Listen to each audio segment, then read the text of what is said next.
Well, my start in this music business, we had a kid band in Columbus. There's about 25 of us. So we had this band, and we gave a concert, our first concert, and I think we made $1 a piece out of this thing. And this cornet I had, my first horn was a John Slater. My father paid $16.90 for this cornet. So the kid band in Columbus was 3 or 4 years old. We stuck together and finally broke up, and I got in the big band. And there's a carnival coming to Columbus, the S.W. Brundage shows. So I go down there, and they had a 7-piece band, only had one cornet player. I'm standing around there, just an old 15-year-old boy, and the leader says, "Are you a musician?" I says, "Yes." I says, "I play cornet." He says, "I had a job?" I said, "Sure." So he gave me a job, $10 a week, and I paid my room and board. The music was nothing. I had to put up and tear down a merry-go-round every week with this carnival, you see, all for $10 a week. So I got out to Newton, Kansas, and a man came up and had a gold bell Holden cornet, and I bought this Holden cornet from this fellow. So then the season closed down in Newkirk, Oklahoma. I didn't want to go home. I had to go back to school. So then my father's a traveling salesman. He says, "I'll be in Salina, Kansas on such a date." And so I went to Salina, Kansas, and I spent my last dime for an apple on the train. So I go down to the hotel and I ask, "Is J.L. Evans registered here?" And the man says no. And instead of me taking a room and going up and waiting for him, I pick up my grip and my cornet and I walk out and didn't have a penny. There's Salvation Army band playing on the street. I go down there, and when they get through, I follow them around the block on the back street there, and I walk up to the man. I said, "I haven't got any money and no place to sleep, and I am broke." So on Thanksgiving Day, 1909, I paid to the Salvation Army band in Salina, Kansas for my Thanksgiving dinner. When I really decided I wanted to play the cornet or try to make something out of being a musician, in August of 1910, I was still back with the carnival. I got a wire from my friend who put me in show business, Cleve Pullen, wanted to know if I'd like to join the showboat. So in 1910, I joined the Cotton Blossom Showboat in Paducah, Kentucky. I thought I could play. See, I could play, a thing like North Wind or Wedding Feast or Vamoose or some of those marches was popular. Lights Out, as you all know, that was out one of those things we used to play. I thought I was pretty good. So Horace Murphy and a fellow named Jack Lithman, we had a 16-piece band. We only had 2 cornet players, and I joined the boat, and they gave me a white sailor suit to put on, and I go out, I'm in the middle, and these 2 cornet players are on this side. Well, right off the bat, they played this thing like we recorded Battle of Shiloh. It's got some cornet part, and they played the Storm and Sunshine and Trooper's Tribunal and Circus Bee and Hoss Trousers and all of these marches like that. I mean, hard marches, you see. I hear these guys on this side, and they'd hand on high E's and high F's. I said, "What am I doing here, you see?" What I'm doing here with these guys, you see. But Horace Murphy took a liking to me. So when I was with the showboat, I decided I wanted to practice. So I used to practice all the time. 2 or 3 or 4 hours. I got on the back of the boat where the wheel was back there, and I'd sit back there and blow all afternoon. We'd prayed every morning about around 10:30, 11 o'clock. We'd make a landing, just a road there. They'd tie up this boat. Of course, we had this big steam calliope that's connected to the boiler room, and before we'd dock of a morning, they'd play this thing, you see, and they could hear it all for 10 miles through the country. And then sometimes we'd get in a couple of farm wagons and maybe drive 3 or 4 or 5 miles just to a general store. And we'd play a concert maybe to 25 or 30 people. And then we'd come back and we'd have our lunch and stay all afternoon, and I'd practice. But of a night, the calliope would play from 6:30 to 7, and the band would go up on the top deck, and we'd play 4 or 5 numbers, and the show would start. You see, when you'd see people coming through these swamps with these lanterns down through get to this boat. But the boat show was one of my greatest experience, and we had good bands. I mean, there were 16 in those days. The musicians today are entirely different in those days. A guy would go on a show, and if he didn't have power, they wouldn't hire you. Nowadays, you don't have to have power because they got these things here that'll bring it to you, see. But these guys they could all play. Remember, we had a trombone player named Charlie Kinsley. He started with Gardy Simons once upon a time. He said, he was an excellent trombone player, Charlie Kinsley. So I stayed at the boat show. We closed in Baton Rouge. Shouldn't I tell you the story about throw the anchor over? This ought to be good. This ought to be good on this record because everybody's heard me tell it before. Anyway, we were down in Mississippi, down there one of those landings one day, and a storm came up. Of course, you all know a showboat. It's a theater built on a barge and it's pushed by a steamer. So one day a storm came up and started the boat out in the river. So we had a guy named Captain Price, a little old Weasley guy with a old greasy cap and baggy trousers, like he had loaves of bread in his trousers down there, see, and sitting down. So this storm started to blow the showboat out, and finally the captain got a little excited, and he says, throw the anchor over. Throw that anchor over this deckhand. He says, Cappy, he says, there's no rope on it. And Cap says, I don't give a damn, throw it over. So the guy threw a $300 anchor out in the middle of the Mississippi River. So anyway, we left the boat. We left the boat. The boat closed in Baton Rouge, Louisiana. So they took out the original National Stock Company from the people with the showboat.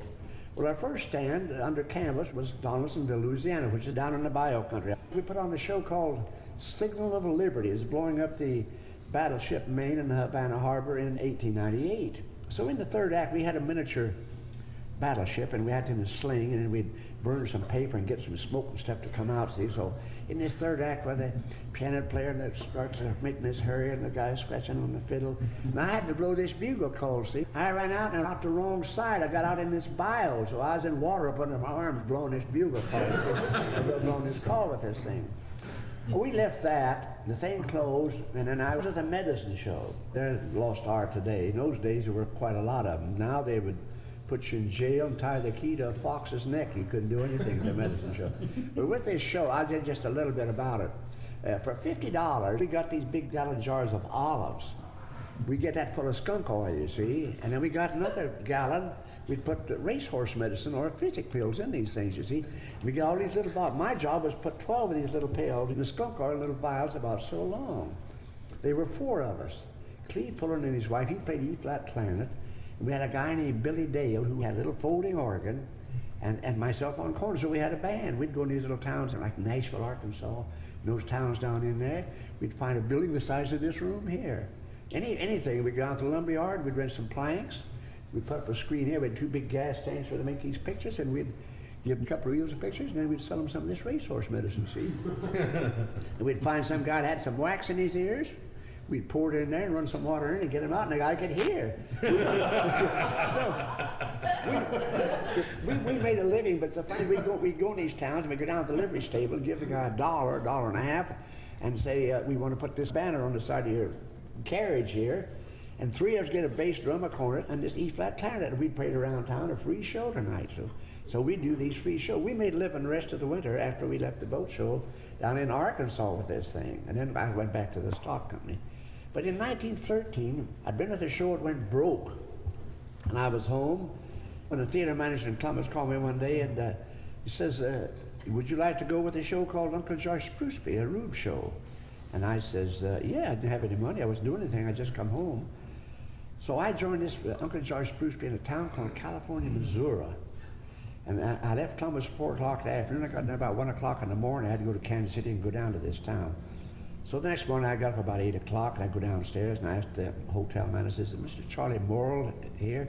He says yes. He and his wife were in the dining room having breakfast. They were actors. He was the manager, and he did a part in the show, and his wife leading lady. I went and introduced myself. He was also a cornet player. So he looked me over. I was just a kid, you see, and he says, well, we're going to pray. And it'd been snowing up. This is in the wintertime. It's a rube band. We dressed up like rubes, you see. Ordinarily, he'd send 2 of us in a section, and he said, well, 12 o'clock meet at the post office or the First National Bank, whichever it was, you see. Well, this day we were on this wagon. So the first march he played was a march called Red Knot. Of course, I always play with one hand. I just doodle along like he played, you see. And he bawled me out after playing this thing, and he said, you ought to use 2 hands if you're going to play here. I said, he's going to get hard with me. So I said, how much well to get fired right now before I go any farther. So he played this thing called North Wind. Well, I played at the boat show, see. I was in good form because, and the cornet we used to play the clarinet part in this first strain, you see. So I opened up on this thing, then I started blasting, you see. And I played this clarinet part, ended on a high E-flat, and barely even blew him off of the wagon. He says, from now on, he says, you're going to lead the band, I'm going to work for you, you see. I've been around these little old small shows, the boat show, and the dramatic shows a long time, you see. He was an actor. I was an actor too. I used to act. I used to do a little bit. And a lot of ham in me. I used to. I had a scene one time when I joined the show, and I had to do a little part. And so Murphy said to me, "Sir, I got a little part I want you to do in the show, and Man in the Maid." And listen, I went out and I put on a makeup like I was going to work on a dark stage or something. See, and I only had two lines, two little old words. This comedian said to me, he says, "Merle, will you take Stella home for me?" And I says, "Will I and won't I?" And she got a hold of me. I walked her, that's my lines. Took me an hour to make up, get on this stuff to say those two lines. We had a guy named Nick Brunner out of New Orleans, and we had another guy named George. He was a heavy man. George Hampton's the second lead. So we putting on this thing, and there's a scene in the third act, and this old George Hampton said that, and one more, he's going to kill this guy, says, "One more blow will settle him." And this Nick Brunner, he says, "And that blow you will never," his teeth fell out on the stage. Four teeth dropped out on the stage. Well, anyway, a week before we closed, we go into town, Camel, Missouri. Depot was right there, and just across the street was a hotel. I got $17.50 a week for that show and paid my room and board with this thing in those days.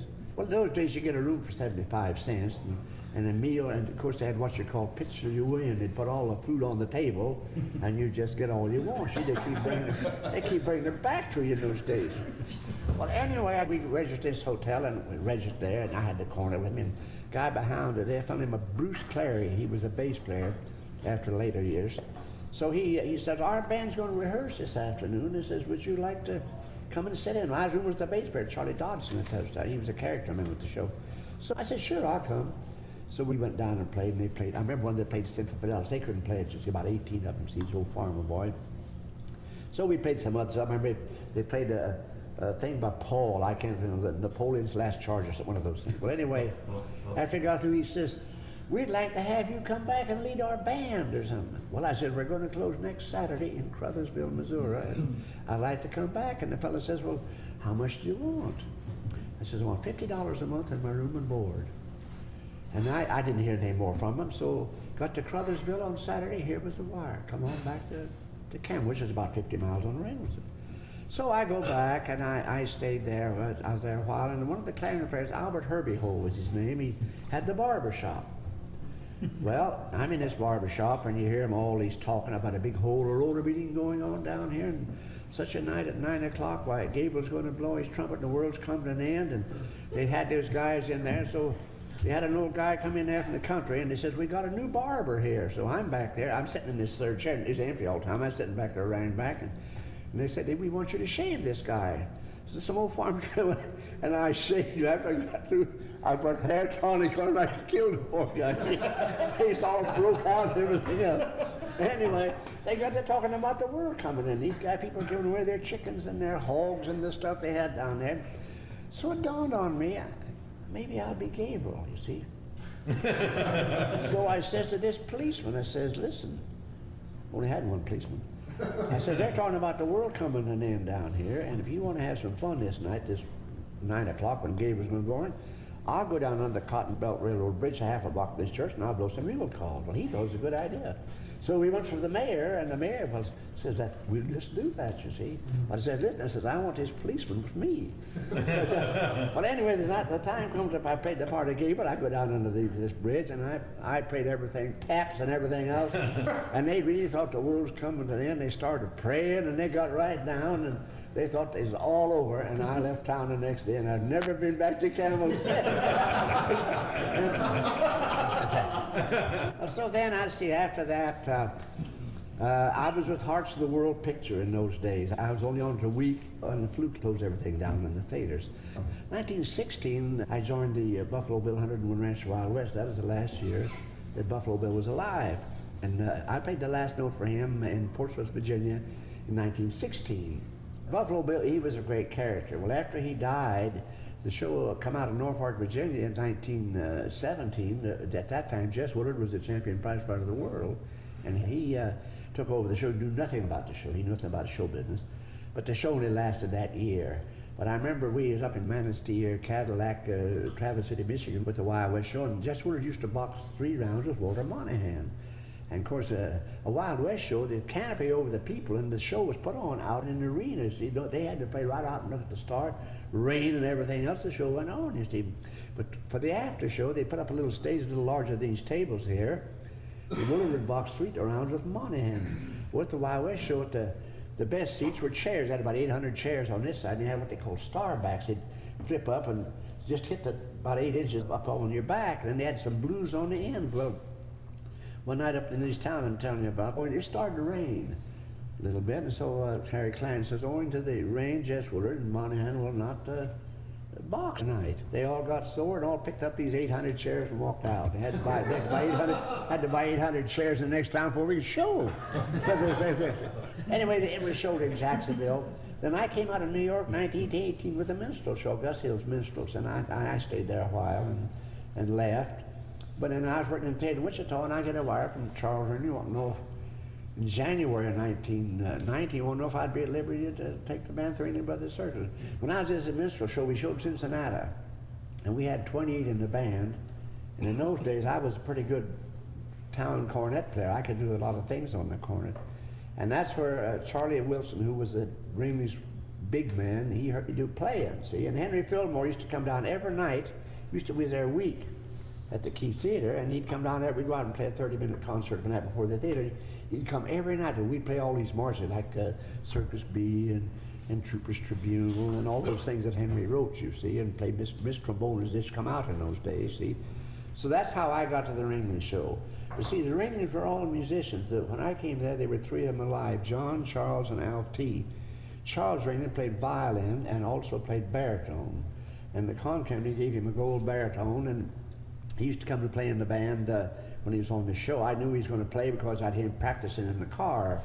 And he'd play the Lost Chord, and then he'd play a thing called Down on the Farm. Do you remember that, Harvey? You remember this down there?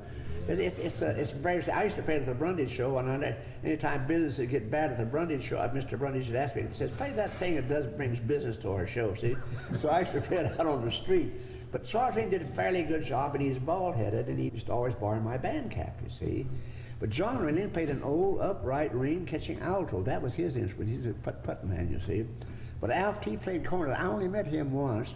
And it's 1990, I came to show in Newark. He was paralyzed on one leg or something, and they left out a section of the seats in the grandstand, and he drove this Rolls Royce in.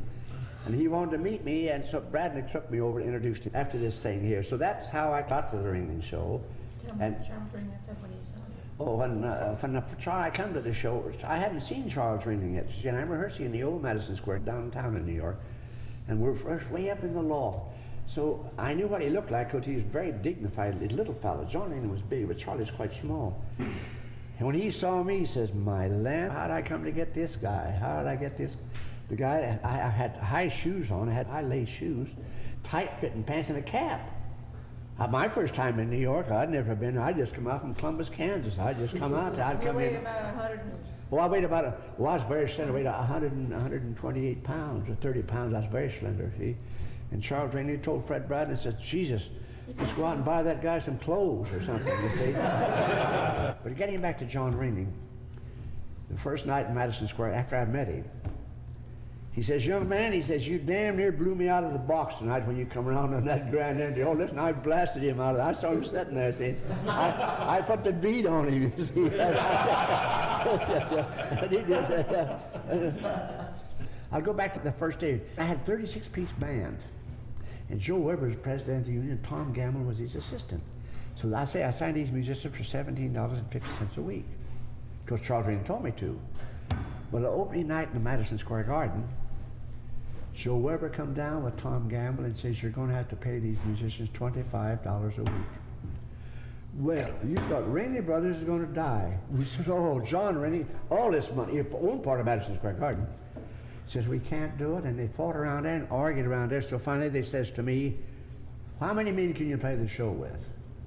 Well, we had a mounted band and a wagon band, you see, so the show furnished 3 drummers for the mounted band, so I says, I can play with 24. So we let the 12 men go overnight, and that really caused a lot of heat. That's the first union band ever with the Circus. You read the history of the Ringlings, they started out with this little old wagon show with 4 or 5 wagons, that's all they had.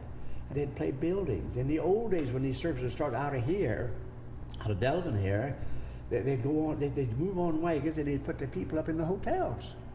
And I read, since I've been here, how much business they done, and they say we paid so-and-so off left here, shoeing 2 horses, $2.25, and buying something 85 cents, and he lists what all they buy, and their business. And it's quite interesting to see what people went through in those days to travel with the circus. Charlie Ringling, he liked music. He passed away in 1926. And if he had lived in 1927, we were going to carry a 45-piece band with the circus, and he's going to feature the band, and he had an idea to make a band shell, and we were going to do it up first class, so he passed away. He had 2 Stradivarius violins that were valued at $30,000 each.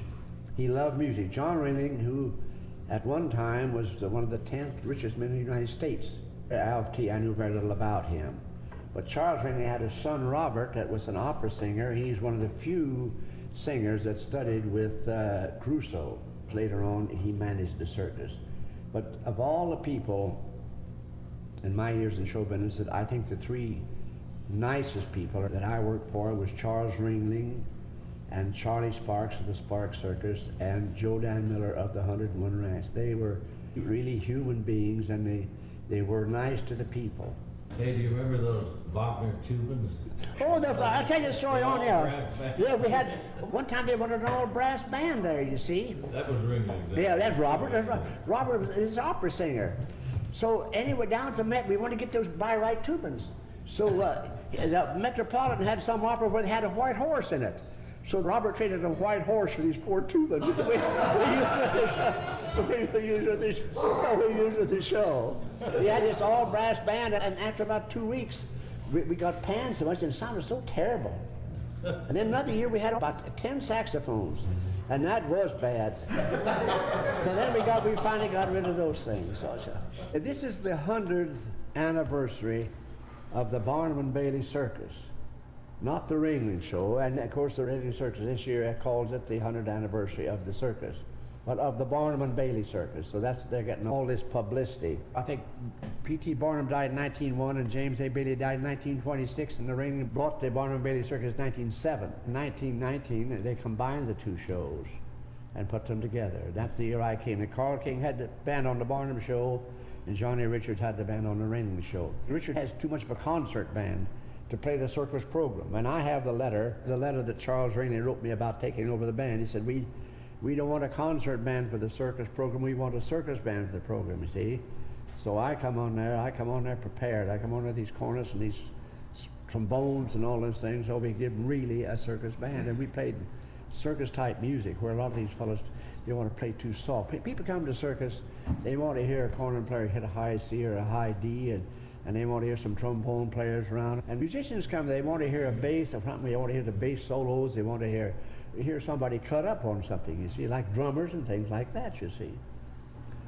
You get in town, the cookhouse flag would drop at 9 o'clock if you're going to make breakfast. Now in the parade days, it would depend on the side. Say we had a 2-hour parade. You'd leave the lot maybe at 10:30.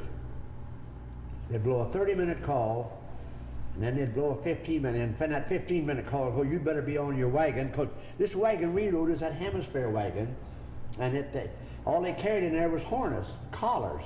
So that would be out near the front.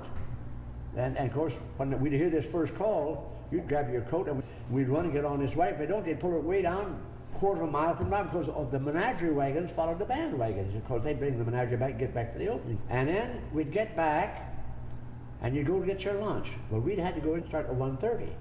The show started at 2:15. And the show had to be all out and over by 5 o'clock, the Wild West and everything, so they could clean up and get ready for the night show. So you could play a concert, you'd play the show, and then this band would play the Wild West. Then at 7:30 at night, you'd start again with the concert. And you do the same thing over. And when the show is over, we didn't have a bus like you've got now. You'd have to get to the train the best way you can, by walking or taxi or bumming a ride. We traveled on 100 cars. We had 4 trains, 1,400 people, and they had, the last few years when we run the train, we had a $25,000 name up with the circus. They carried 125 cooks and waiters. They had about 800 workmen all told. The big top had about over 400. And they worked about 40 on elephants and about 40 on the train. And all these drivers and helpers, they had baggage horses. We had over 300 baggage horses. We used to pull those wagons in those days with the circus. They had ticket wagons, and the legal department had a wagon, and they had all this, and the bosses had wagons. It was a big thing. That's what's a pitiful thing now. The people today, I talk to them, and these youngsters, they don't know what I'm talking about. But if you could see the Ringlings show in those days, the big show with the wagons and all, how they'd bring this thing into town and set it up. And this big top would seat 15,000 people. And they had a menagerie. We carried 50 elephants with the things, 18 or 20 camels, 4 giraffes. We had all this stuff, and they'd tear it down and move it 100, 150 miles and show the next day. But see, this one squadron, what went on, we call the first section, the cookhouse and the menagerie, and it had a big blacksmith shop because he's shoeing horses and repairing wagons. They had maybe 15 or 20 men doing that. So that was on the first section, and that would be out of town. The minute the show, we'd blow the first note for the tournament, they'd start pulling these wagons out. They'd come in as those horses, hitch onto them and take them to the train, right down, load them. And by about 9 o'clock, it would be on the road on the way to the next town. The largest band I had with the circus was 36, and the smallest we had was 26. For many years when we did the concerts, we had 32. We had 8 clarinets and an E-flat and a piccolo. We had 6 corners, 4 trombones, 3 horns, 3 tubas, 2 baritones, and 3 drummers. So we had a pretty good instrumentation. From the year I joined the Ringlings show till about 1940, that was the heyday of the circus bands. When we did the concerts in those days, you had like Noble Howard, and you had Johnny, you had Gabe Russ, and you had Jess Russ, and you had Bill Kirkeyes, and Buck Ewing worked for me. We had Buck Weaver, and now Frank Holden was the trombone soloist with the Warren Bailey Circus in the 1890s. Parrish Chambers was at the Buffalo Bill show many, many years ago. Benny Hinton was in the circus business. Henry Fillmore was the John Robinson show, where Henry Creel told me one time he was an acrobat with the circus in his country.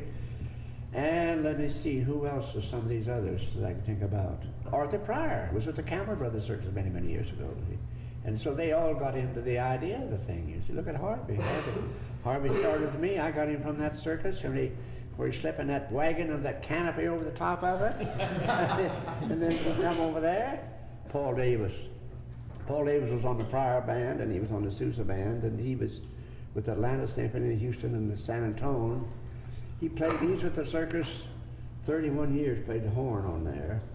Lou Bader, the trombone player there, was 29 years. Max Ring and Andy Green. Max Ring came with me in 38. I think Max came about 1939. I think Horrick came about 1940. I was very lucky all the years with the circus. I was lucky with baritones, and I was lucky with basses. Because, of course, Gabe Russ was with me. He came back from South America, I think about 1920. I had him there for several years. And at one time I had Jess and Gabe both there. I got Johnny off the Lee Brothers show. Everett James, Harry James' father was the leader. I got him off of this show. And he was there off and on for a long time. But we had a lot of good men. I think Bill Kirkeyes was about the best trumpet player we had with the circus in my day. I mean, all around. He could play well and could read. The best cue man we ever had was a man named Frank Seavey. I had him the first few years I was at the show, and he's part Indian. And I remember 1925 when I come to Cecil with the concert band, I brought him down there, but the last night of the season we closed, and he'd been drinking, and circus closed at the end of the season. You play Old Lang Syne. Can't play Home Sweet Home because he was working, we don't have any homes. So we played Old Lang Syne and all this. And this CB walks out to the center pole right in front of the bandstand. He took his cornet and wrapped it right around the center pole. He smashed it all to pieces, see. But he was an excellent cue man. I tell you, you ever give a downbeat, you never had any trouble. I had Kirkeyes and Joe Steffen on the first book many years ago. He was a good cornet player too. But as I say, we had some excellent bands on there.